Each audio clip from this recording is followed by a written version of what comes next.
Esse podcast é apresentado por b9.com.br.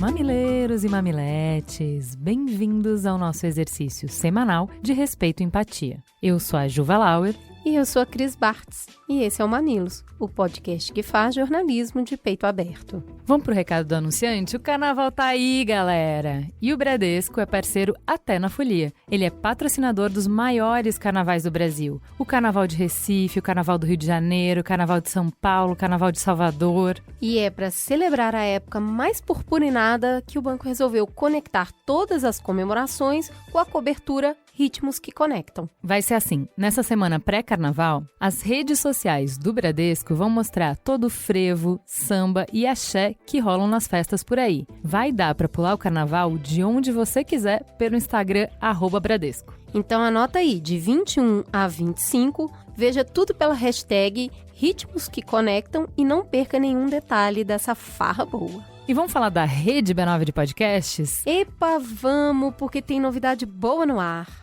Esse tema eu gosto muito. Eu quero falar do Finitude, um podcast que toda semana minha xará, Juliana Dantas, fala sobre os fins que a gente vive. Porque é isso, né? Finitude é a nossa única certeza. Onde é que escuta, Cris? Dá o play no www.b9.com.br/shows/finitude. A Juliana tem muito para falar com você. Teta, senta que lá vem polêmica. Vamos pra teta, Cris? Bora! E, gente, antes de entrarmos no assunto propriamente dito, a gente quer contar para vocês que parte desse programa que vocês vão ouvir daqui a pouquinho foi gravado na semana passada, quando a gente foi convidada para inaugurar o estúdio de podcasts do YouTube Space lá no Rio de Janeiro. E foi muito especial. Além do estúdio ser lindão, a gente ainda foi recebido com o maior carinho do mundo pelos mamileiros que estiveram lá para nos ver.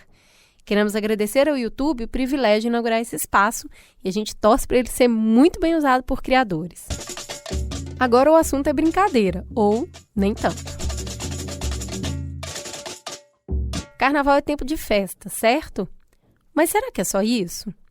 A apropriação cultural, e mais amplamente em torno do que é ofensivo ou não no carnaval, está nas redes sociais, nos blocos, nas escolas de samba e mesmo em materiais divulgados pelo poder público. Todo ano é a mesma coisa, o que pode e o que não pode. Quem diz o que está certo e o que está errado? No momento que esse programa está indo ao ar, a atriz e ativista da causa indígena Alessandra Negrini foi a cancelada da vez.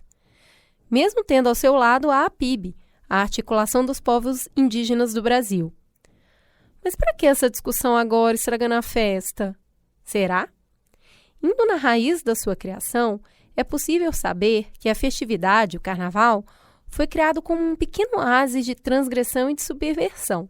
Costumes e poderosos sempre foram amplamente satirizados no carnaval. Em concordância com essa dinâmica, o historiador Luiz Antônio Simas concedeu, nessa semana, uma entrevista para o Nexo onde ele disse: o tensionamento também marca o carnaval. Ela é uma festa tensa e intensa. Muitas vezes, as pulsões do carnaval estão diretamente conectadas ao que está acontecendo na sociedade. Nos dias de hoje, há uma série de tensões que afloram na sociedade ligadas a pautas identitárias, à misoginia, à etnia, ao racismo. Isso virar baila no carnaval me parece natural. Carnaval é uma festa, mas ela tem múltiplos sentidos. Um deles é essa conexão com a conjuntura, e isso marca o carnaval brasileiro. Para entendermos um pouco mais sobre como o carnaval pode ser um bom momento para ampliar o olhar sobre a pauta de apropriação cultural, a gente criou esse Mamilos em 3 blocos. Primeiro, entendendo a dimensão do carnaval no mundo e no Brasil. Depois, conversando com uma família de integrantes do carnaval carioca. E, por fim, ouvindo um sociólogo que reflete sobre esse assunto. Prepara o bloco para entrar na avenida, que a agremiação Unidos na Mamilândia está vindo cheia de polêmica no enredo.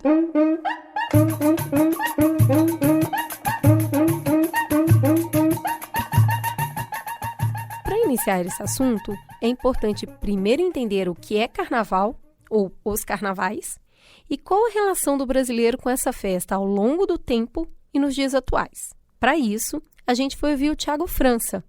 Ele participou aqui no Mamilos Vida de Músico. Além de músico, ele lidera o bloco Espetacular Charanga do França, que desfila pelas ruas de São Paulo. Thiago, explica pra gente essa relação.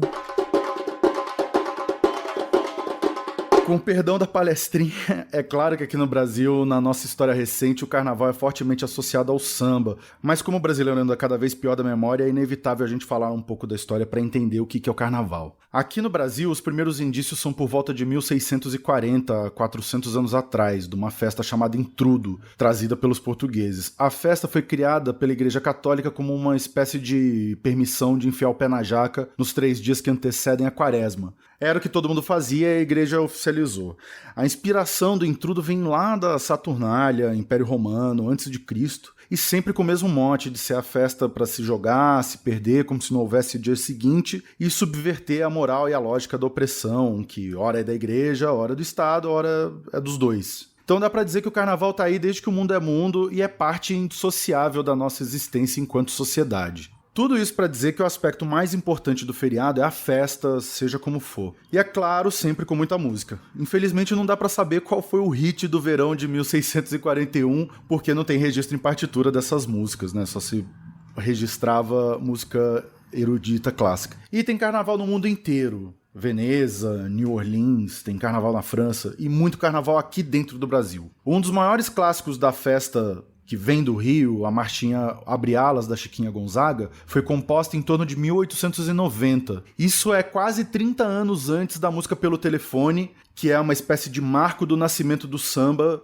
que foi gravada em 1917. Aí tem uma explosão do Carnaval do Rio por volta dos anos 30, quando vai pra Praça 11, tem bloco, tem cordão, tem escola de samba, e já tinha um formato parecido com o que foi pra Sapucaí e virou a vitrine do Brasil no mundo inteiro como a maior festa do planeta. E tudo isso sobre a baqueta bipolar do poder público, que usa como vitrine, enaltece a festa, mas perseguia os músicos e apreendia os instrumentos. Outro classicaço de Pernambuco, a marchinha número 1 do Clube Vassourinhas, que hoje a gente chama só de Vassourinha, é de 1909. É das músicas mais emblemáticas do carnaval de lá e é tocada no país inteiro. Pernambuco vem com essa tradição de mais de 100 anos de orquestra de frevo formada por sopro e percussão, que sai no chão, acústica, e a grande influência da charanga, que é o meu bloco. Na Bahia, o grande destaque são os afoxés, que a gente chama de bloco afro. Tem um caráter religioso, fala dos orixás e reproduz os toques de terreiro na rua. E claro, pelos anos 60, Dodô e Osmar inventaram o trio elétrico e deram início a esse movimento que virou Axé Music, que também tem influência rítmica dos toques de candomblé, mas sem abordar tanto a temática nas letras. E aí tem samba reggae, entra olodum, timbalada, é muito rico o carnaval baiano. Então marchinha, frevo, samba, afoxé, toda essa diversidade, riqueza e profundidade, tudo isso é o carnaval do Brasil. E aí é onde entrou São Paulo nessa história.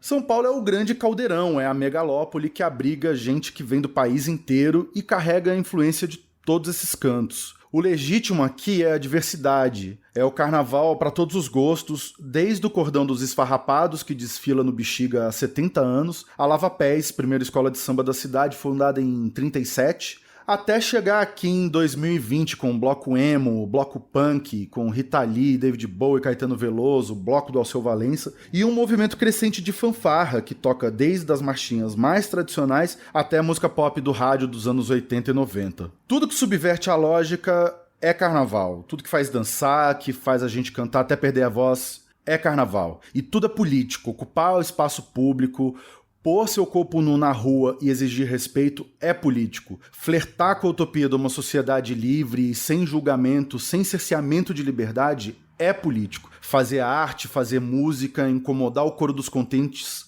é político. Subverter a lógica dos carros, da hora extra, dos muros cinzentos da cidade, é a premissa mais importante do Carnaval de São Paulo. E aonde tem arte, aonde tem música, tem política. Algumas pessoas percebendo isso ou não. O carnaval é a grande herança cultural popular do país e que bom que tá tomando as ruas de novo. Tá encontrando o povo, tá levando cultura, lazer para as pessoas de graça. Vida longa ao carnaval de rua de São Paulo e do país inteiro. Mas e quando o dinheiro compra a transgressão e subverte a lógica da produção cultural, provocando um apagamento nas tradições e das pessoas que iniciaram esse movimento? A seguir, vocês vão escutar os melhores momentos de uma conversa que tivemos com alguns nomes importantes da história tradicional e recente do Carnaval Carioca. A gente pôde compreender, sentir e enxergar como acontece a apropriação cultural e os rastros financeiros e emocionais que ela deixa. Vamos começar pelo seu Zé Luiz. Fala pra gente quem é você na fila do pão. Não, melhor, quem é você na fila do samba? Eu sou ainda um humilde aprendiz, já sabendo de alguma coisa sobre samba, mas espero ter aprendido para contribuir bastante para quem está vindo aí. Minha história tem bastante tempo, uns 40 e tantos anos de história, muito bom número de sambas gravados, com alguns artistas de prestígio e importância no samba, Roberto Ribeiro, Alcione, Fundo de Quintal, Zeca Pagodinho também. Acho que eu estou bem na fita. Mas estou no samba há bastante tempo, na escola de samba também. Se o Zé, na sua perspectiva, ainda é um aprendiz, a gente teve que chamar reforços para entregar realmente o tamanho dele nesse cenário. Pedimos para a filha dele, a Aida, que também estava na mesa, para completar essa apresentação. Então, o Zé é um cara muito importante nessa construção do samba e também na cultura popular do Rio de Janeiro, porque ele vem de uma história, né, de uma década de produção, de produção artística, cultural, negra e do samba muito importante, né? Junto com o Zé, a gente tem Roberto Ribeiro, a gente tem Ney Lopes, a gente tem Wilson Moreira, a gente tem, na Bahia, Nelson Rufino, a gente tem uma série de expoentes aí do samba, da música popular, que vem dessa geração. O Zé também tem uma outra vertente, que é uma questão muito importante, né, que eu acho que acompanha toda a produção do samba, que é a questão da resistência, né? Toda a criação do Zé Luiz vem muito focada nesse olhar, né, nessa vivência da resistência, de como um homem negro, que é artista, que vive no subúrbio, precisa resistir o tempo todo para poder criar. Então, eu acho muito legal ele ser humilde, mas a gente que é da outra geração tem que fazer um outro exercício, que é falar dele, né? E é o que a gente tenta fazer até hoje. Sabe essa música? Todo Menino é um Rei? Provavelmente você a conhece, já dançou, já pulou em alguma avenida. Então, ela é do Zé Luiz. Nós perguntamos para o Zé Luiz do que são feitas as músicas dele para entender o que motiva uma pessoa a cantar por 40 anos. Desde os tempos que cantar era mais sinônimo de resistência que de glamour. Minhas composições são feitas no dia a dia, né? Coisa que eu vivo, e tenho essa facilidade de botar para musical, né? Fazer a coisa virar música. Eu dei muita sorte, que não era minha pretensão virar compositor, minhas músicas fossem gravadas. Por sorte, encontrei Roberto Ribeiro, que antes de ser o cantor das minhas músicas, era meu amigo, e comecei a gravar com ele. Foi sucesso, graças a Deus a música ficou muito conhecida, e daí abriu uma possibilidade grande de eu ir gravando mais, sendo aceito no meio musical. Agora que o Zé Luiz está corretamente apresentado, vamos conhecer melhor a Aida, que é muitas coisas além de filha dele. Meu nome é Aida, eu sou jornalista. No samba eu não sou nada a não ser filha. Então eu vou na raspa do Zé aí, vou no rastro dele, do Zé Luiz do Império, o que eu sei de carnaval, minha vivência é muito em função de eu ter tido a sorte de ser de Oswaldo Cruz, né, que é um dos celeiros nascedores da cultura negra e cultura também do Carnaval do Rio de Janeiro. Então, a minha vivência é essa, ter tido a sorte de nascer, né, nesse lugar do samba e também de ser de Oswaldo Cruz, ali lá de Madureira, e ter amigos como irmãos, né, que agora ele é meu irmão, tem que falar que ele é meu irmão, Biro. Então, eu aprendo muito com esses caras e com essas mulheres maravilhosas que construíram tudo isso aí pra gente hoje estar falando a respeito. Biro, além de parça da Aida e afilhado musical do Zé Luiz, também é um conhecido sambista no Rio de Janeiro e veio para a mesa para nos ajudar a contar essa história tão carioca. Prazer estar aqui com vocês. A gente trabalha já há uns 20 anos. Comecei lá profissionalmente, né? Dizendo, antes eu já ganhava uma farpelinha, levava um dinheirinho para casa antes disso. Mas comecei de fato com a Beth Carvalho, fazendo coro com ela, fazendo shows, gravações. E depois nós criamos o Galo Cantor com os meus parceiros. O Galo Cantor continua aí até hoje firme e forte. Eu não faço parte mais do grupo, mas estou aí na minha carreira solo. A gente faz o nosso pagode aqui no Rio, em outros lugares. E tem o queridíssimo bloco de garra, bloco de samba, Se Me Der o Combo. Apresentadas as pessoas dessa mesa, a gente foi conversar sobre o que significa o carnaval carioca para cada um deles. Até porque o carnaval tem diferentes significados para as pessoas. Tem o Unidos do Edredom, tem o Bora Pra Praia, tem a turma do bloquinho ou do desfile.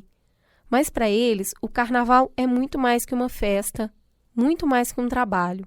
É um meio de construção e de reforço da identidade. Quando você vai para o ensaio das escolas de samba na rua em Madureira, você entende o que é a essência do carnaval. A essência do carnaval são as famílias que constroem aquela história ali. É sempre a costureira responsável pela confecção total lá das fantasias. É sempre filha de alguém que é lá da Serrinha ou lá da Portela. Então tem sempre essa ancestralidade costurando toda essa história. Mas quando você vai lá para a estrada do Portela ver o ensaio de domingo do Império Serrano, o encontro do Império Serrano com a Portela, você entende o que é carnaval. Quando você vê a bateria do Império Serrano vindo e a bateria da Portela, eles vão se encontrar, isso há 20 anos atrás, isso era briga. Isso era entendeu? Isso era a galera indo pra rua, a galera o responsável por botar o Império Serrano na rua e os responsáveis por botar a Portela na rua se preparando pro embate, entendeu?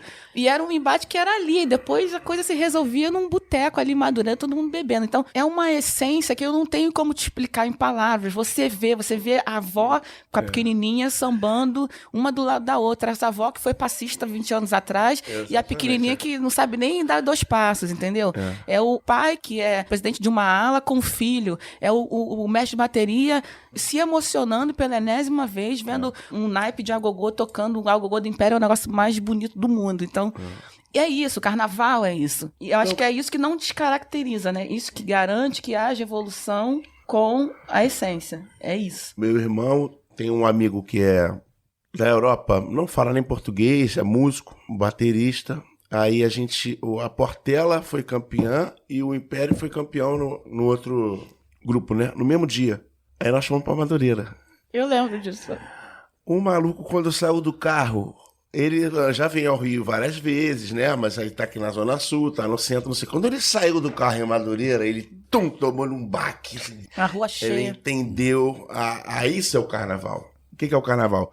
É a arte do negro vindo pra cidade, né? Descendo pra cidade e indo pro asfalto, pra avenida. O carnaval é a nossa semana de arte, né? Digamos assim. A importância pro jovem negro é entender que nós somos esse país. Nós somos 54% desse país. Nós somos todos os alicerces que esse país está construído, somos nós. Nós construímos o país, né?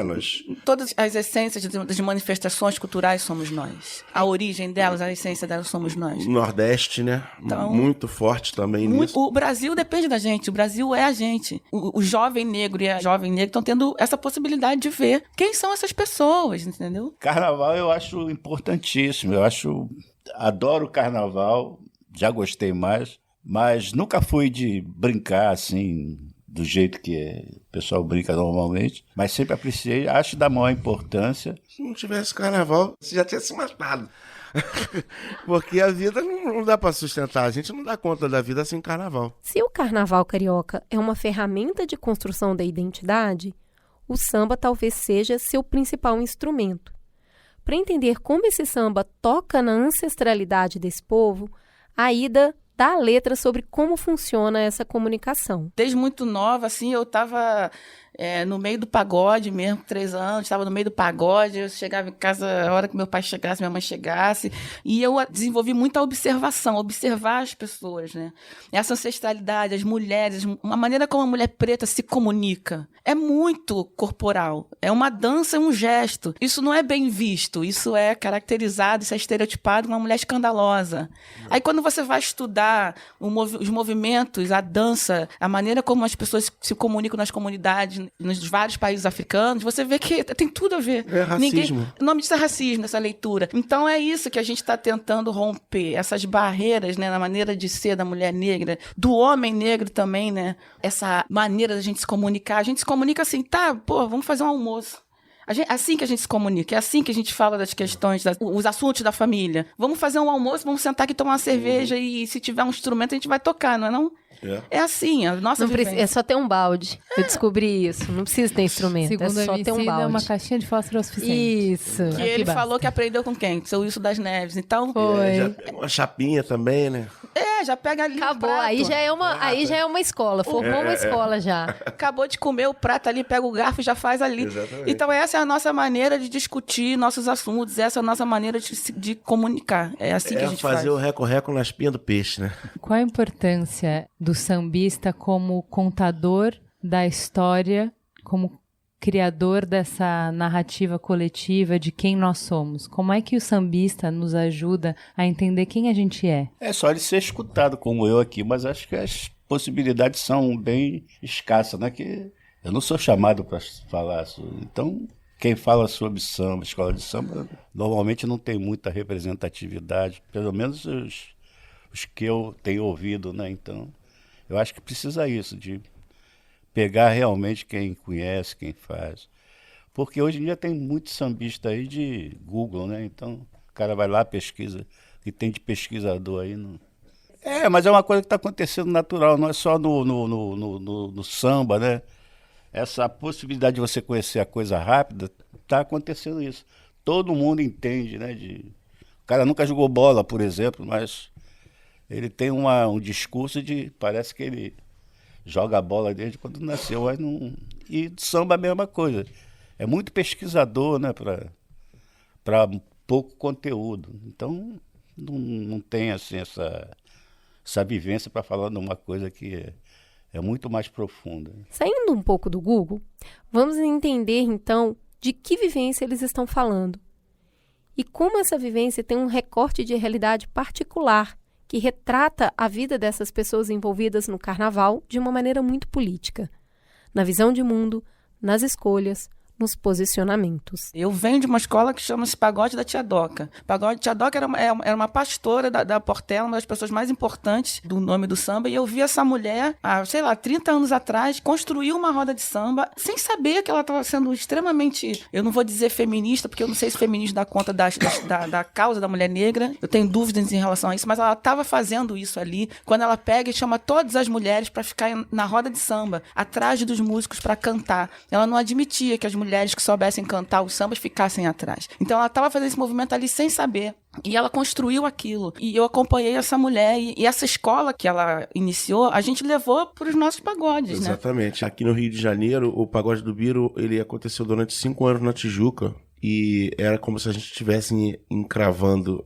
dentro da Tijuca uma coisa que está distante 20 quilômetros, que é Madureira, que é Realengo, que é Marechal Hermes, né? E não é nada fácil, porque você querer empurrar a força, de você estar, de alguma forma, passando coisas que você quer passar, isso é um ato político também. Você faz questão de passar e meio que explicar, mas você também não pode ficar ali sendo só um professor, né? Essa maneira de fazer música, nossa... Vem de uma coisa mesmo de quem era subserviente, julgada, aquela coisa de... A expressão que a música traduzia era essa de... Como ela falou, eu não sou nada humilde, eu sou envergonhado, já fui. Às vezes eu sou cínico, sou sonso, porque... na verdade... Estratégia de sobrevivência? A gente sempre teve que ter essa estratégia, né, essa defesa. E a música traduzia muito isso. O compositor, às vezes, ele não tinha realmente... o conhecimento de se expressar né, literalmente naquilo, a música parecia ser uma música triste, pobre. Não, não era. Cartola está aí com um grande exemplo, muito até do que Candeia, né? As músicas do Cartola eram música romântica, mas você vê que não tem nada ali de coisa presa, né, um sentimento de repressão. Mas é isso que agora eu acho que é importante para a nova geração, que essa mistura tenha acontecido, né? Essa música assim, sentimental, hoje também tem esse lado de um recado, uma posição política. Eu acho que é interessante. A gente conversou, Biro, com o Emicida um tempo atrás, ele tinha lançado o álbum Amarelo e ele estava falando muito sobre amar também ser um ato de resistência, porque a gente vai para um lugar muito bélico e aí todas as canções e tudo que a gente vai conversar é sempre muito político e é um político duro, e nos sambas enredos que a gente tem visto tem muito dessa política. Dá para combinar protesto com amor? Eu acho que acordar e levantar da cama é um ato, uma escolha, é um ato político. Qualquer coisa, né? Porque hoje a gente tá muito querendo separar, né? A gente, que eu digo, né? A sociedade, né? Separar, criminalizar a política. Qualquer ato que você escolha fazer nessa sua vida aqui na Terra, você está se posicionando, né? Você está tendo um ato político. Então é absolutamente perfeito. Você consegue fazer uma música de amor e ela ser política, ela ser resultado de suas escolhas, para onde você quer o mundo, o que você pensa do mundo, do universo onde você vive. Aproveitando essa, tem que citar esse cara, porque além de ser um grande amigo nosso, esse cara tinha essa posição, tanto política como romântica, e o samba dele não era nada político, agressivo, e era o maior poeta que eu achei, que era Luiz Carlos da Vila, né? E ele soube fazer isso em 1988, na escola de samba. Ele fez esse ato político e ao mesmo tempo poético, que foi o Kizomba. E a obra dele toda, de certo modo, quem acompanha sabe que ali tem um ato político também, mas bem romântico. O Luiz Carlos é fora do pedaço aí. Vem a lua de Luanda para iluminar a rua. Nossa sede, a nossa sede. Isso. Porque o apartheid se destrua.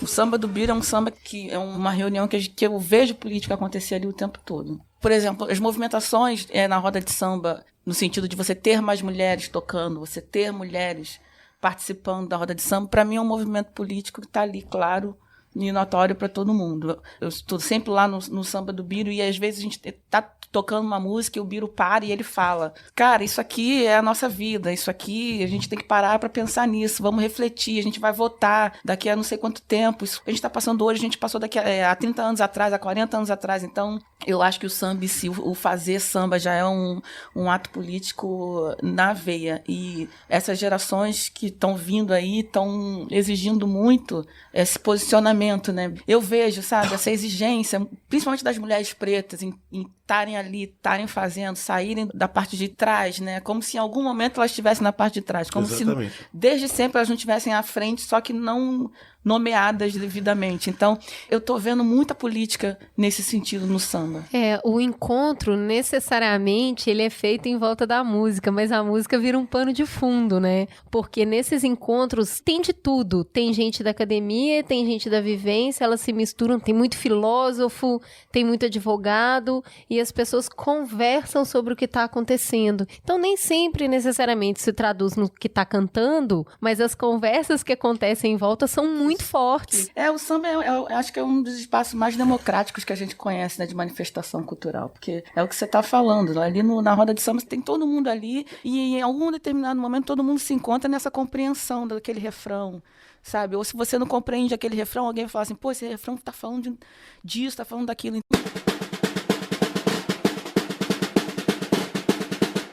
O samba carioca, como lugar de encontro, traz comunicação, ancestralidade e vivência. Tudo isso faz parte da sua história. Mas esse espaço aberto, que recebe todo mundo, traz para a mesa também as relações de poder. Porque eu venho de uma geração que samba, escola de samba era a mesma coisa.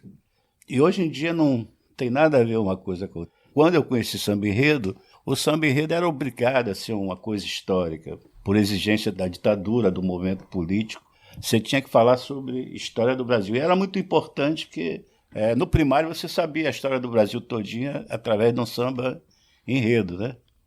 E com o tempo foi vindo pessoas mais acadêmicas, né, de escola de belas artes, Maria Augusta, Fernando Pamplona, e já modificou o tanto o desfile como a concepção de samba enredo. Já passou a ser uma coisa... O samba enredo hoje já é uma função mais política, devido até ao advento da internet. Essa coisa ficou mais aberta, essa participação do povo de um modo geral, esse povo externo dentro da escola de samba. Eu acho importante que seja assim, mas perdeu toda aquela consistência de quem é da comunidade das escolas de samba, né? Então, hoje o samba enredo não é feito pelos compositores, né, da escola de samba. Plasticamente também não é da escola de samba. Estão lá como empregados, pessoas que é o contrário que a gente, da minha época, fazia lá, ia lá para o barracão, para o ateliê da escola de samba, para fazer aquilo com carinho. Toda a escola de samba nasceu praticamente de um clube de futebol e de uma comunidade familiar. E isso foi se perdendo, claro, isso aí é outro assunto, né, de quem se apropriou disso, a classe média. E hoje é essa coisa que se vê.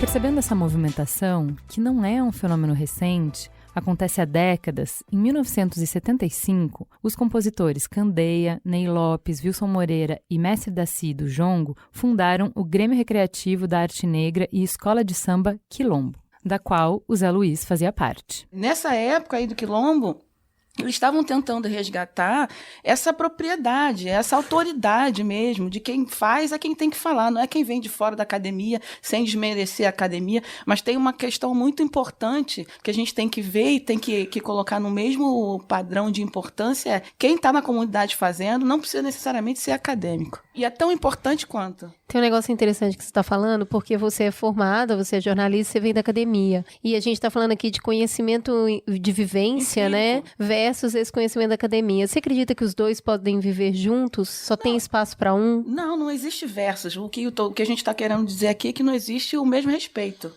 Né? Você chega com um diploma lá, você vai fazer vai conceber lá o enredo e tal, e você, mas nunca conviveu com aquela comunidade, você não sabe qual é a história daquela escola, né? Uma pessoa que vai lá conceber o enredo do Império Serrano, por exemplo, tem que saber que foi uma escola construída por estivadores, que uma das pouquíssimas escolas que teve uma mulher que chama-se Dona Ivone Lara, dona do mundo, que fez samba enredo, entendeu? Se a pessoa chega lá para conceber um carnaval, plasticamente falando, e não tem essa consciência, não vai ser um bom carnaval. O samba da escola de samba não tem nada a ver com a escola de samba, entendeu? Não tem muito a ver com quem está dentro da escola de samba. Não tem mais aquele romantismo que o cara está na favela, ele passa 360 e tantos dias esperando a escola de samba. Isso aí só no livro e na imaginação de quem não conhece. Não tem nada a ver. A coisa é imposta de lá. Claro que há um processo de algumas escolas estão se politizando, mas o pessoal que está lá mesmo não está nem aí, ele quer botar a fantasia dele. Não que seja ingênuo em relação a isso. E a nossa maneira de olhar o samba é essa. A gente está sentado, nossa cerveja, nosso botequim. Quando você vai para a avenida, é essa questão plastificada que você está falando, porque a gente está entregando um produto. Né? E esse cliente, que é o turista, que é a maneira como a mídia vende, que são os contratos publicitários, esse turista, esse comprador é quem está ditando essa regra. É porque eu estou ali dentro, eu sei que não é nada legal eu estar ali sendo aplaudido por uma coisa que quem está lá não está entendendo muito bem, agora, nesse momento, né, da escola de samba. Mas quem provocou essa situação não pensa dessa maneira. Botou ali, vocês... Quem sabe fazer isso são vocês, mas o dinheiro é nosso, entendeu? Fica um negócio assim meio... da gente continuar sendo usado, né? Como antigamente. O senhor Djalma Sabiá é um senhor de 80 e poucos anos, e numa ocasião meu pai estava descendo de trem para ir para o desfile do Império Serrano e encontrou com o seu Djalma Sabiá também dentro desse trem, acompanhado do neto. Seu Djalma Sabiá, pelo avanço da idade dele, com uma baita dificuldade de se locomover, desceu lá na estação da Central e veio caminhando até o sambódromo. Aí quando chega no sambódromo, ele é colocado pelo um guindaste num carro de destaque. Quando entra no sambódromo, todo mundo aplaude, tá? Mas ninguém estava lá esperando esse cara que é fundador da escola para buscar esse cara. Não, era para buscar ele em casa. Exatamente, né? Com o respeito que ele merece para colocar ele lá. Então houve essa penetração da classe média, aí a gente está numa outra discussão já racial, de querer se apropriar de uma coisa que não é dela.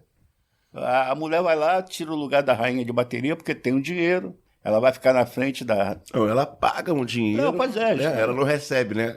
Então, quer dizer... Ela paga. Todos os espaços que puder ser ocupado, vai sendo ocupado. Então, a minha posição ali, eu estou olhando aquilo com o maior deboche. Você está aqui porque você tem dinheiro, pagou alguma coisa. Assim. É uma coisa assim que eu olho com maior desprezo mesmo, para ela saber que aquilo ali não pertence a ela. Ela está ali de uma forma, entendeu? Equivocada. Ilegítima. Essas coisas me deixam um pouco chateado do modo que está sendo conduzido esse carnaval oficial, né? E muita gente se aproveitando dessa festa que já não é tão popular como o nome diz, essa manifestação popular. Escola de samba hoje em dia, primeiramente, sem dinheiro não existe, né? Nenhuma agremiação bota o seu desfile na rua se não tiver muito dinheiro rolando. Os custos são muito altos, né? No caso do bloco, a gente consegue fazer até hoje na garra mesmo, né? Não que a escola de samba não tenha garra, essa garra que é necessária, mas dentro de uma comunidade que você bota um bloco na rua, que é mais uma brincadeira, um bloco sem corda, sem aquela coisa de, como dizem na Bahia, abadá, né? Que aí já quer apropriar para o Rio de Janeiro também. A gente tem as camisas do ano do bloco, tem a bateria e vamos todo mundo atrás. Entendeu? O bloco a gente até consegue. É claro que tem blocos aí que o cara vai produzir um bloco do não sei o quê, do branco, do preto, não sei o quê. Cada produtor sai com 20 mil, 30 mil de lucro no bolso. Não é o meu caso, né? Inclusive são 18 anos botando o bloco na rua para desfilar, né? Com sambas próprios, com disputa de samba de embalo, que a gente chama. E nos dá muito orgulho fazer, é trabalhoso, você quer muitas vezes desistir, que não quero mais isso, mas não vira uma obrigação. A gente tem toda uma comunidade em volta ali que aguarda a terça-feira de carnaval para as famílias descerem, as crianças botarem as fantasias e a gente desfilar. É uma discussão que estava acontecendo em Salvador, por exemplo, né? Desses grandes blocos irem para lá e os blocos tradicionais de Salvador, como o Ilê, não ter o subsídio suficiente para botar o bloco na rua. Isso é de uma descaracterização, um desrespeito, é covardia. Um bloco que tem, sei lá, 40 anos, 50 anos de vida, que conta a história da construção cultural de Salvador, não ter o mesmo subsídio que um bloco de uma cantora famosa do momento tem. Tudo que vocês estão falando aqui está me lembrando de um programa que a gente fez ano passado, que a gente foi em Alter do Chão e a gente visitou lá e conversou com um líder indígena da região sobre tudo que estava acontecendo lá. Vocês viram, pegou fogo, uma tristeza. E aí, usa-se muito a palavra progresso. Mas é o progresso. Mas não dá para deter isso. Trazendo para as escolas de samba aqui do Rio de Janeiro, tudo que a gente vê pela televisão e quem tem a oportunidade de ver presencial é plasticamente muito bonito. Você vê uma evolução. Em cada ano, um desfile traz uma novidade tecnológica que torna aquilo mais bonito, mais chamativo. Os sambas em rede, você vê que está desenhado para fazer sucesso. Então, quem olha de fora fala, nossa, a gente só progride, só tem progresso nisso aqui. E de tudo que a gente está conversando aqui na mesa, a gente está vendo um achatamento cultural, né? Uma apropriação, como você mesma disse, da raiz, né? Do que era, do sentido das coisas. Eu te pergunto, Aida, existe evoluir sem perder a essência, se tornar grande e levar tudo isso para a rua, mas ainda assim manter a essência? Eu acho que a gente está num momento agora de retomada de um lugar que nos foi renegado. Eu não vou falar de anos, vou falar de séculos. A gente vem de um processo de racismo de quase 400 anos. Então a gente vai chegar num momento que a gente vai ficar de igual para igual e dizer assim, isso aqui é meu. Infelizmente. Porque uma coisa, você tá no teu lugar de privilégio e você vê aquela pessoa que tá lá, anos-luz atrás de você, e você fala assim, tá, tudo bem, enche o teu baldinho aqui, mas não vai ir minha piscina. Outra coisa, você tá aqui, duas pessoas de duas classes sociais querendo usufruir do mesmo privilégio, aí o pau come. né?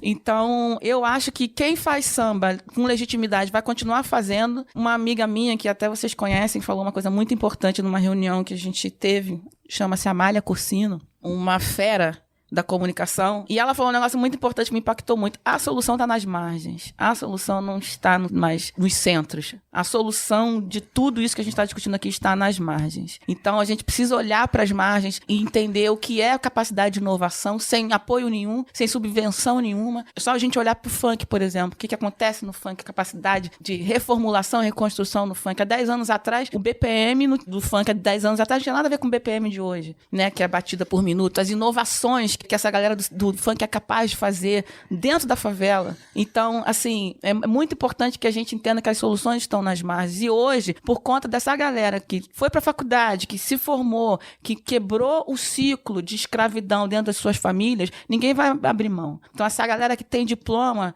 vai botar cara. É por isso que eu tenho maior fé de que quem está fazendo arte, o negro, e principalmente a mulher negra que está lá na base de tudo, daqui a algum tempo vai estar de igual para igual, dizendo assim, ó, isso aqui é meu, parceiro. Se quiser distribuir, se você quiser disputar comigo, é de igual para igual, a gente vai ver quem é que vai. Eu acho que é isso.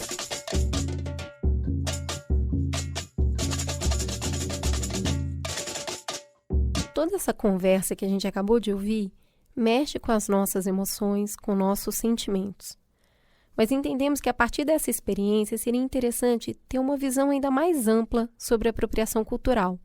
Por isso, fomos ouvir o Túlio Custódio, que é sociólogo e curador de conhecimento. Vamos começar, óbvio, por o que é apropriação cultural. Massa. Bom, vamos lá. Apropriação cultural é entender elementos de uma cultura que são cooptados ou capturados por outra cultura, geralmente numa perspectiva de objetificação daqueles elementos culturais, ou seja, eles deixam de ser algo que representa a cultura de um grupo, por questões de ritos simbólicos, etc. e tal, e passam a ser um objeto em outra cultura, né, de quem capturou, e geralmente um objeto que representa outra coisa, e mais do que isso, essa outra coisa geralmente é uma mercadoria, geralmente é uma coisa que é vendida, é passada, enfim, ela é esvaziada, né, como dizem os antropólogos, dessimbolizada, e aí perde seu sentido. Mas, Túlio, qual é a diferença, então, do que você está falando de apropriação cultural e elogio? Do desejo legítimo de intercâmbio cultural, do desejo de conhecer uma cultura e se aproximar dela? Essa pergunta é ótima, porque as pessoas querem falar sobre elogio sem de fato conhecer, sem de fato se conectar com aquilo que essa outra cultura poderia oferecer. Eu acho que antes das pessoas estarem falando sobre elogio, antes das pessoas estarem falando sobre homenagem, né, você só pode homenagear algo que você conhece, né? As pessoas deveriam buscar conhecer. Mas é muito difícil ou muito engraçado você falar em homenagem numa sociedade que faz de tudo para não conhecer essas outras culturas. Numa sociedade que tem no seu plano educacional, por exemplo, né, nas apostilas e livros didáticos escolares, que não fale de uma forma séria e valorizada sobre a cultura dos povos originários, que não fale sobre a cultura dos povos de origem africana, que não fale inclusive sobre a origem, né, com seriedade, de povos asiáticos ou dos nossos vizinhos, né, além dos povos originários, as nações que se constituíram aqui do lado, Bolívia, Argentina, Colômbia, Equador, etc. e tal. Então, eu acho difícil poder falar de homenagem sem saber o que se está homenageando. É muito difícil a gente acreditar que a gente está se conectando, se relacionando com uma cultura a partir do momento que a gente começa a mimetizá-la, né? Mesmo que mimetizar faça parte de um processo de dominação cultural, mas isso é uma conversa para um outro momento. Mas o ponto não dá para falar que eu estou estabelecendo um diálogo, estou estabelecendo conexão com o outro a partir do momento que eu começo a macaqueá-lo, né? A fazer coisas que parecem que eu estou imitando quem ele é, para dizer que eu me preocupo com ele ou que eu me relaciono com ele, mas eu não estou conversando, eu não estou me conectando, né? Quando a gente olha para as cidades, eu estou falando isso que esses dias mesmo eu vi aquela pesquisadora e também youtuber, a Sabrina Fernandes, falando, né? Olha a sua volta na sua cidade, né? Quando a gente olha as maiores cidades, as pequenas também, né, no Brasil, quais são os nomes das ruas? Quem são as estátuas que a gente encontra, né? Isso é homenagem, né? Homenagem ao quem? Ao quê? A que tipo de ideia, de sociedade, de civilização que a gente está falando. Então, antes da gente homenagear, a gente tem que olhar um pouco com um olhar crítico à nossa volta, né? O psicanalista, o Christian Dunker mesmo, ele tem uma frase que eu gosto muito, que até no estudo nosso na Inexplorato a gente usa bastante, que é a frase: escutar é renunciar à telepatia. Quando a gente se pinta para falar que eu estou homenageando outro, eu estou exercendo telepatia. Eu estou dizendo, eles são assim, então eu acho que é assim que eu tenho que me travestir, e ao fazer isso, eu de alguma forma estou me conectando com o outro, né? Me vestindo dessa maneira, eu estou exercendo homenagem.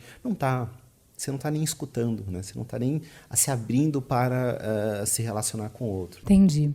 Mas a gente conversou aqui, o exemplo que a gente viu de mais relacionado a carnaval, fala sobre eu me interessar por algum aspecto atrativo, interessante, sedutor de uma cultura. Então, assim, poxa, eu olho que o carnaval está mobilizando as pessoas, eu olho que o carnaval tem um potencial, inclusive econômico, e aí eu entro na festa, me aproprio de alguns símbolos, de algumas construções e levo para outro lugar de uma outra maneira, descaracterizado, e de alguma forma eu apago a sua contribuição, apago a sua voz. Eu acho que é muito importante, quando a gente fala de apropriação cultural, falar de apagamento. Me explica um pouquinho qual é esse mecanismo, como é que isso funciona e se em algum outro momento da história isso já aconteceu. Sim, aconteceu em vários momentos, né? Eu acho legal assim, sociologicamente falando. Nós sociólogos temos mania de falar legal, interessante, tal, coisas horrorosas, mas é porque são boas para pensar. Mas o que é legal, né, de pensar isso? A palavra apagamento, na verdade, ela é a consequência de um processo, né?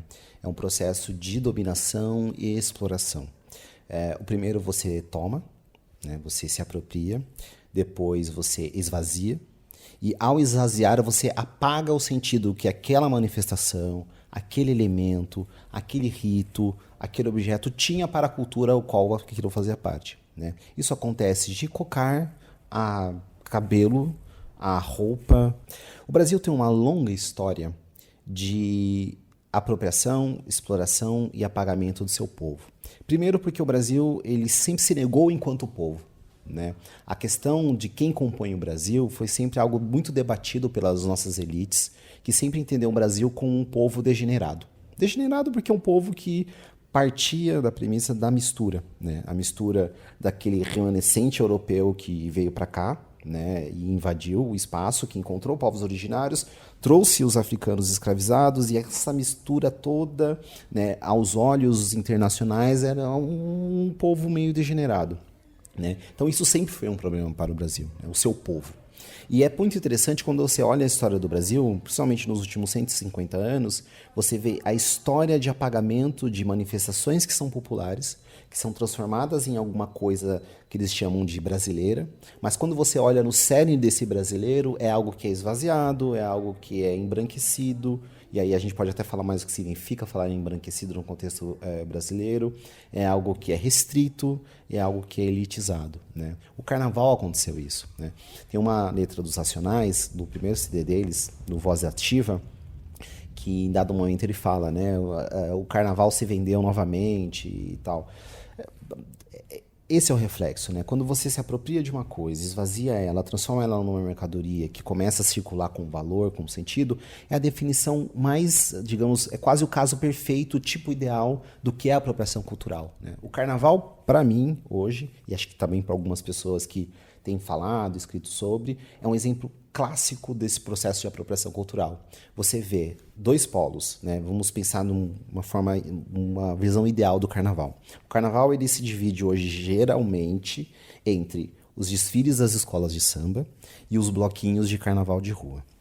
Desfile das escolas de samba são desfiles de escolas de carnaval, que geralmente são grupos, né, grêmios associativos, recreativos de associações de bairro, e esses grêmios estão associados à tradição associativa de bairros que são periféricos, que tem maioria de pessoas negras e que aquela forma de organização era uma forma de associativismo de bairro local que tinha valor de agregar a comunidade, gerar uma espécie, tem que colocar aspas nessa palavra, né? Mas gerar uma espécie de economia interna de um povo que, historicamente, estava relegado à marginalização, à pobreza, né? À subalternização, a desemprego, etc, etc e tal. Então, essas escolas de samba hoje não são mais o que eram, né? Elas também passaram por um processo que alguns vão chamar de processo de profissionalização, mas é um processo onde você tira da mão dessas pessoas, dos bairros, o poder dessas escolas e começa a monetizar esse processo. Isso acontece com as diretorias, isso acontece com o dinheiro que é colocado no desfile,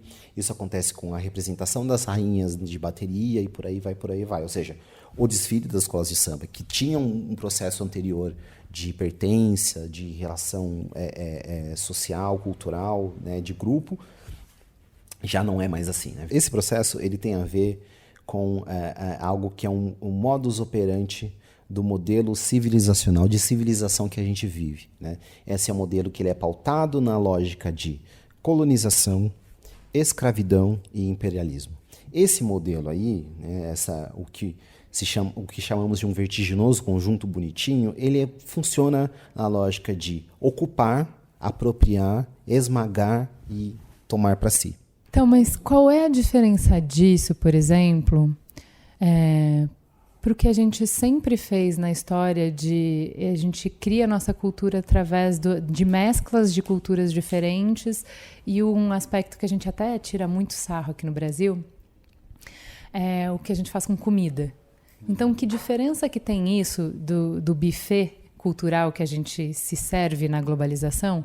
Que não, então eu quero trazer a riqueza de diversos aromas e sabores no Brasil, então isso vem como uma coisa teoricamente positiva, que eu amplio o meu olhar, a minha experiência, eu não como só arroz e feijão, também como comida italiana, como comida árabe, como comida chinesa, mas aí em algum momento isso vira pizza de churrasco, sushi de morango com Nutella e esfirra de carne seca. Em que medida isso é ok? Porque a cultura é assim, gato, você botou no mundo, vai ser usado, vai ser reutilizado, vai virar outra coisa. Em que momento isso é ok e em que momento isso é problemático? Ótimo. Esse exemplo é muito bom, porque esse é o ponto, né? Nunca no mundo nós vamos virar para os italianos e falar para eles, perdeu. A pizza não é mais de vocês. Cala a boca, isso é ridículo. A pizza é de todo mundo. Não tem isso. Porque a pizza continua sendo algo que é originariamente italiano. A gente sabe, a gente reconhece e a gente inclusive valoriza a pizza, mesmo com a pizza de carne seca, com estrogonofe, etc e tal, né? Porque ela é italiana. Isso não acontece com os elementos culturais, a música, na cultura, etc e tal. Então, quando isso se torna problemático? Quando existe o total apagamento de onde aquilo veio. Quando existe a total desvalorização da realidade das pessoas que fizeram aquilo e que vivem daquilo e que boa parte das suas reminiscências e da sua memória cultural, inclusive sua memória e resistência cultural, estão atrelados àquilo, né? A discussão, por exemplo, que a gente teve anos atrás no Brasil, do turbante ou mesmo do cabelo, né, é um ótimo exemplo disso, né?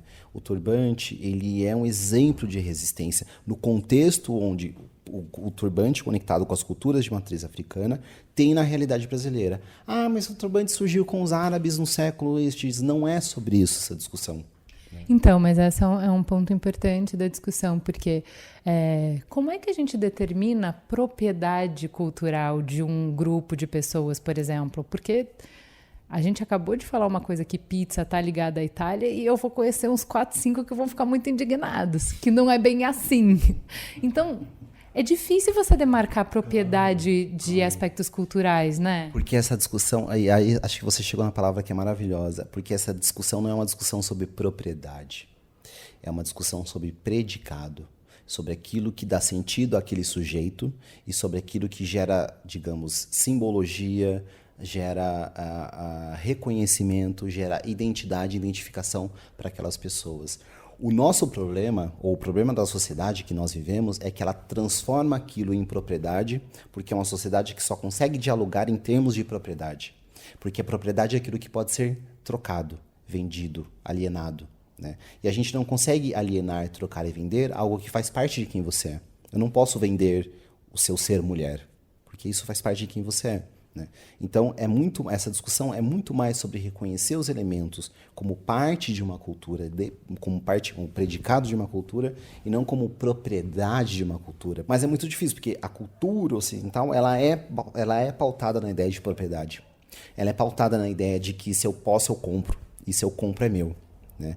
E talvez esse é o maior desafio que nós temos, né? Entre o que é o reconhecimento, o conhecimento e a homenagem versus o eu quero, eu compro, é meu e ninguém tasca, né? Talvez, enfim, é um grande desafio. E é um desafio não de politicamente correto ou da esquerda ou da direita. É um desafio de civilização.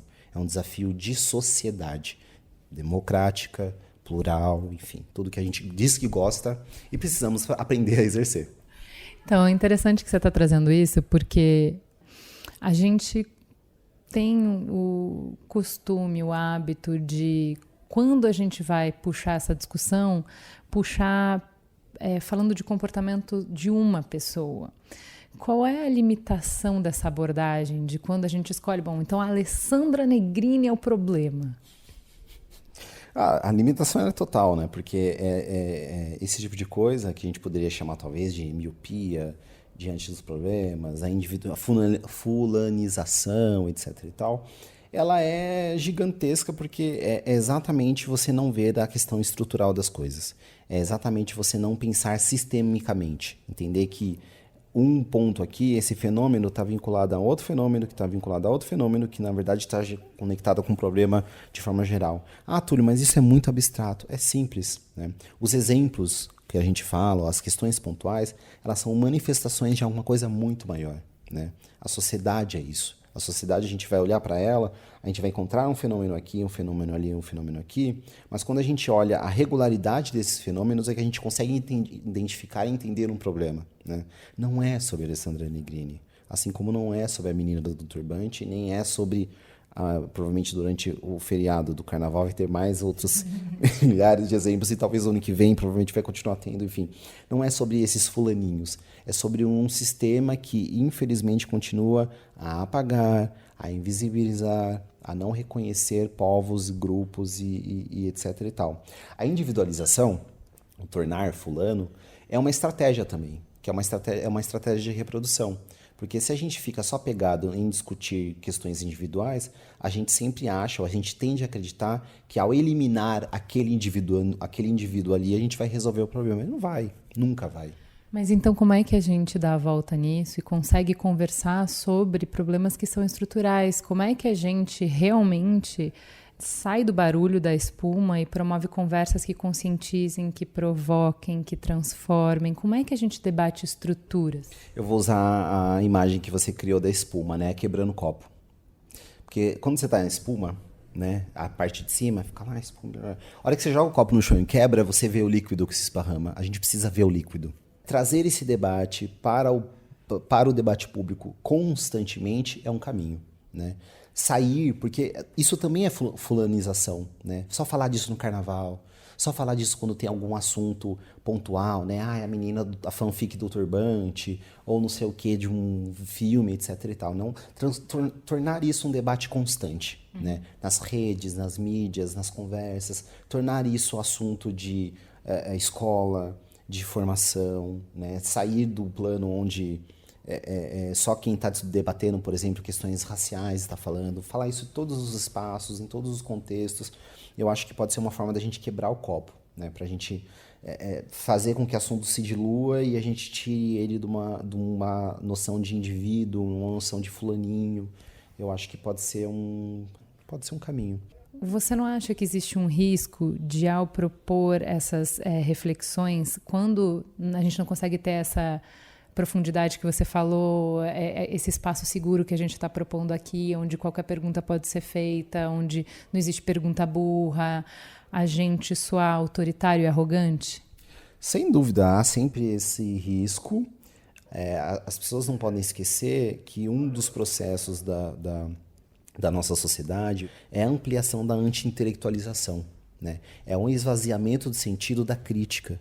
É a ideia de que as pessoas não critiquem mais, não pensem mais sobre determinados assuntos. A gente não pode cair no risco de achar que, ao amenizar a crítica, a gente vai falar com mais gente. Não vai, né? Pelo contrário, a gente tem que reforçar a crítica e fazer e conectar polos para fazer as coisas se ampliarem. Qual é o risco, ou em que momento a gente erra a mão e passa a reforçar uma segregação em que a gente reforça o esgarçamento do tecido social?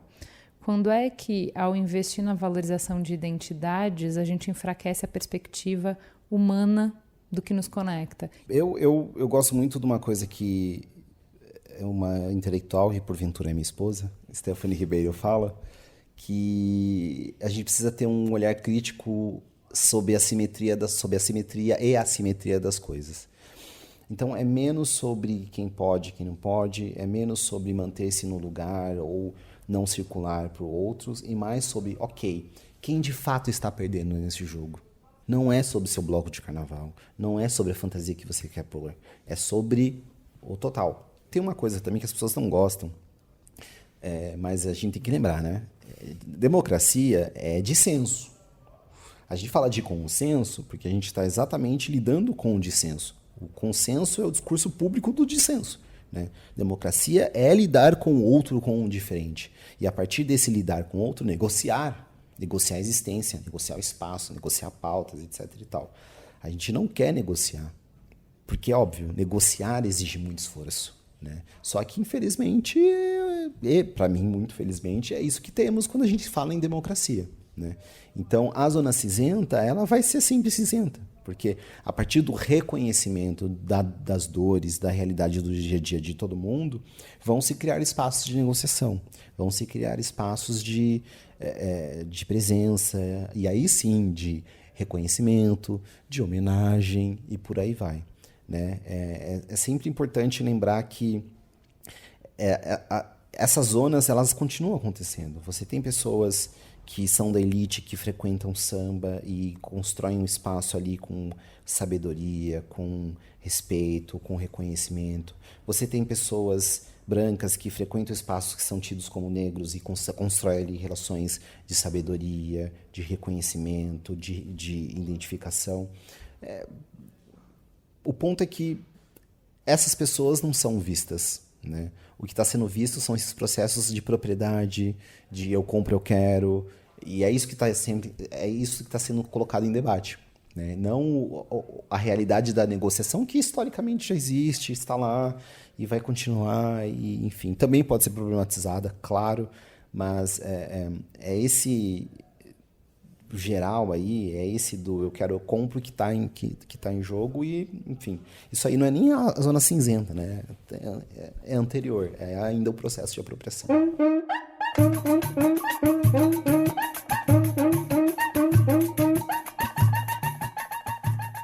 Tem muito para refletir, né? Sobre as relações de poder, do visível e do invisibilizado. Incomoda. Mas como o Túlio bem reflete, esse incômodo faz parte da negociação pelo espaço de existência que só a democracia é capaz de criar. Bora pular um carnaval democrático?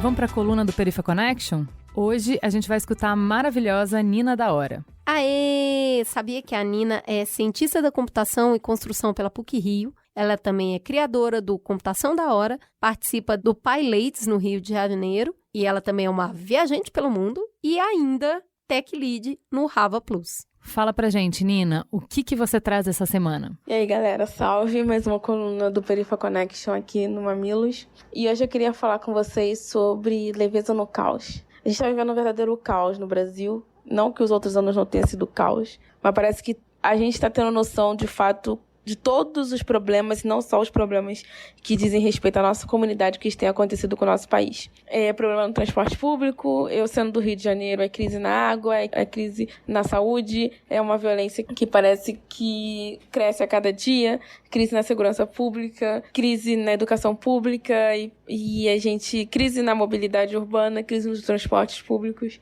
e parece que a gente não tem solução, e que nunca vai chegar uma solução, né? As pessoas estão cada dia mais sem esperança. E hoje, especificamente hoje, foi um dia bem difícil para mim, e talvez tenha sido difícil também para outros cariocas. Hoje no metrô, né, o metrô passou o dia todo com problemas. Hoje fez um calor de 40 graus no Rio de Janeiro e a galera teve que toda ficar se amontoando nos vagões que estavam funcionando, porque nem todos os vagões do metrô estavam funcionando. Calor de 40 graus sem ar-condicionado. Então eu vi pessoas passando mal, eu vi pessoas brigando em meio à situação que nós estávamos, não colocando uma culpa na outra, mas brigando porque elas precisavam se expressar. E aí vem a palavra expressar. Eu fechei os olhos e tentei lembrar a última vez, nesse ano, que eu tinha conseguido me expressar em meio a tudo que eu estava vivendo de uma forma mais leve.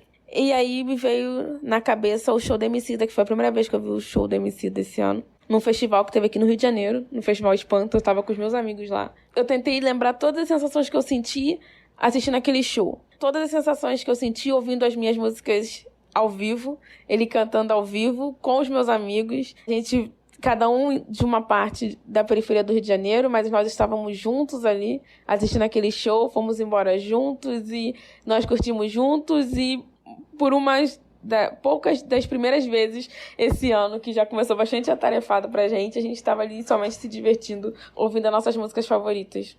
E eu abri os olhos e olhei ao meu redor e voltei a ver aquele caos. E percebi que existem momentos na vida que a gente quer tentar se expressar com leveza, mas a única forma que a gente encontra de expressar o que nós estamos sentindo ou o que nós estamos passando é por meio do choro, é por meio de brigas, é por meio da raiva, que também são sentimentos importantes da expressão. São sentimentos importantes para se expressar. Mas eu queria dizer para vocês que fez muita diferença eu fechar os olhos e tentar pensar nos momentos que eu estava feliz, que eu fui feliz. Só por estar num lugar e vendo uma pessoa que eu super admiro e escutando as músicas que falam muito da minha vida, da vida dos meus amigos, da vida da minha família, para tentar conseguir pensar em como agir no caos, né? Eu dei um exemplo bem pequeno do caos do metrô Rio, mas existem outros muito mais pesados. Então a mensagem de hoje, através dessa minha experiência, é essa. Às vezes, por mais que seja difícil na vida, a gente precisa fechar os olhos e tentar lembrar a última ou a primeira vez que a gente conseguiu se expressar com leveza, conseguiu expressar com sorriso, conseguiu abraçar nossos amigos, lembrar da primeira ou da última vez que você caminhou com seus pais pela rua, jogando papo, conversa fora, e esses momentos são super importantes. A primeira vez que você tomou café com eles, que você almoçou com eles, com seus avós, com seus amigos, que você foi na padaria, chamou seu amigo pra ir na padaria. Isso aqui em Caxias a gente faz muito, chamar um amigo pra ir ao mercado e ir à padaria só pra jogar papo fora. Enfim, tentar lembrar esses momentos pra conseguir sobreviver ao caos que nós estamos vivendo. Porque eu não sei se a tendência é piorar ou melhorar, mas eu tenho esperança na melhora, porém, eu acho que a tendência não é a melhora, infelizmente. Mas eu acho que se a gente conseguir se manter sãos e resgatar sempre esses momentos que nós fomos leves e felizes, a gente vai conseguir encontrar um motivo para enfrentar o caos junto. Então, como diz uma das minhas músicas favoritas e que eu tive a oportunidade de ver ao vivo, sendo cantada pelo Emicida, quem costuma vir de onde eu sou, às vezes não tem motivo para seguir. Então levanta e anda. Farol aceso. Vamos fazer um farol aceso mais curtinho hoje aqui direto do estúdio, Cris? O que você recomenda? Eu não posso deixar de recomendar o podcast do Thiago França, que vocês ouviram no episódio de hoje. O Thiago França tem um conteúdo muito legal de música e sobre conhecimento musical. O nome do podcast é Sabe Som? O último episódio está falando do Ilubá e tem outras conversas muito interessantes sobre o que é música boa, sobre samba, sobre sanha. Tem conteúdo delicioso para ouvir na voz do Thiago França. Sabe Som? E você, Ju, o que você tem para indicar? Minha indicação é um livro, na verdade, mas tem um pouco a ver com a conversa que a gente teve, ou bastante a ver com a conversa que a gente teve hoje. Estou terminando de ler a biografia que o Zeca Camargo fez para Elza Soares e é lindíssimo. Assim, por ser ela, você já sabe que a história é incrível, que ela tem milhares de reviravoltas, que ela é dramática, que ela é grandiosa e que vale a pena conhecer todos os pormenores, mas assim, eu tô me sentindo um pouco como um adolescente que descobre os Beatles, sabe? E sai falando pras pessoas como se fosse grande coisa. E, tipo, atrasada há muitos anos. Tô ligada. Eu tô muito encantada com o jeito que o Zeca conta a história dela. Assim, é emocionante ver o cuidado que ele tem com os detalhes, o jeito poético, romântico, carinhoso, né? Carinhoso de falar, respeitoso, é de fã, é muito bonito. Ele pega coisas de cotidiano, coisas da infância dela, e ele coloca com tanta poesia, ele escreve de um jeito tão bonito, tá muito emocionante, assim. E ano passado a gente leu, eu e a Cris, a biografia da Fernanda Montenegro, e pra mim justamente ficou faltando isso. Pareceu uma série de fatos, assim, sem esse carinho, sem esse olhar de encantamento pra história, sabe? Vale muito a pena, eu leio poucas biografias, essa tá lindamente escrita, fiquei até com vontade de ler as outras coisas que o Zeca escreveu. Vale muito a pena, o nome do livro chama Elsa. Fala que te escuto. Gente, a gente tem um caminhão de Beijo Para, porque semana passada, lá no YouTube Space, no Rio de Janeiro, a gente fez um evento, a gente gravou um vídeo com a Rita Von Hunt para falar da nossa carreira, para oficialmente lançar o canal do Mamilos no YouTube. Rita, foi uma delícia ter você por perto, nos acolhendo na nossa humanidade e propondo uma conversa tão construtiva como só você sabe fazer. Um beijo com muito carinho. Estava lá com febre, passando mal e tava junto, tava de mão dada. Segura sua mão na minha. Vamos juntas. Beijo pro Vitor, pra Maiara, pro Marcos, Lígia, Ana Beatriz, Lécio, Andressa, Bruna, Beto, Igor, Vanessa, Aline Cristina, Andreu, Rafaela, Juan, Thaísa, Júlia, Bruno, Eric, Matheus, Luiz Felipe, Márcio, Paulo. Beijo, gente. Obrigada pelo abraço carinhoso no Rio de Janeiro. É o amor de vocês que nos move. Vamos pro Fala Que Eu Te Escuto? Você pode nos seguir no Twitter, no @mamilospod, e foi lá que a Luísa disse: belo episódio, Mamilos. Meu coração de imunologista ficou mais quentinho com toda a linda conversa sobre saúde pública, cuidados individuais, pesquisa, saúde, riscos e quantas coisas mais de extrema utilidade. Beijo no coração de vocês. A Graziela David disse: parabéns pelo episódio em si e pelo pedido de desculpas ao final. Lições aprendidas e humanidade. Que sigamos todos evoluindo e força aí, fazer podcast é um desafio. O Pedro disse: ótimo programa, com a participação do Átila, não tem erro. Acredito que o impacto econômico ainda nem foi dimensionado, mesmo que o surto recue. Afetou a economia da China, afetou a economia do mundo. Oremos. Abraços. Você também pode nos seguir no Instagram, no @mamilospod. Como fez a Ju Chagas. Muito obrigado por reconhecer o close errado do último episódio. Todos nós estamos passíveis de erro e o reconhecimento em conjunto à ação propositiva para repará-lo são atitudes muito importantes no apoio às minorias. E esse episódio de ontem, minha gente, foi simplesmente o melhor que eu vi até hoje. Destaque para a doutora Denise. Como não amar, né? Sendo muito diva sensata. É incrível como a pauta que fala de saúde traz tantas outras nuances econômicas, sociais, históricas e políticas interligadas por trás. Parabéns por esse debate, moças. Aprendi muito. O Diógenes disse: muito bom, eu conheci vocês recentemente, estou na maratona para ouvir todos os conteúdos e abrir minha mente. A Thalila Auler disse: ótimo episódio e adorei o finalzinho com a gravação de conversa em off. O João Pedro Zanardo disse: Átilas no Mamilos, crossover que todos esperávamos. A Júlia Macielo B disse: que galera absurda, que episódio sensacional, já desejo o Átila e a Denise de volta. Quem não? É isso, então temos um programa? Temos um programa.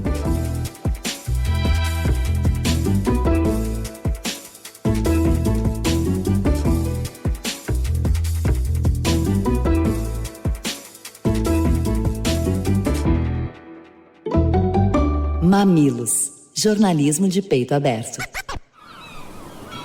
Este podcast foi editado pela Maremoto.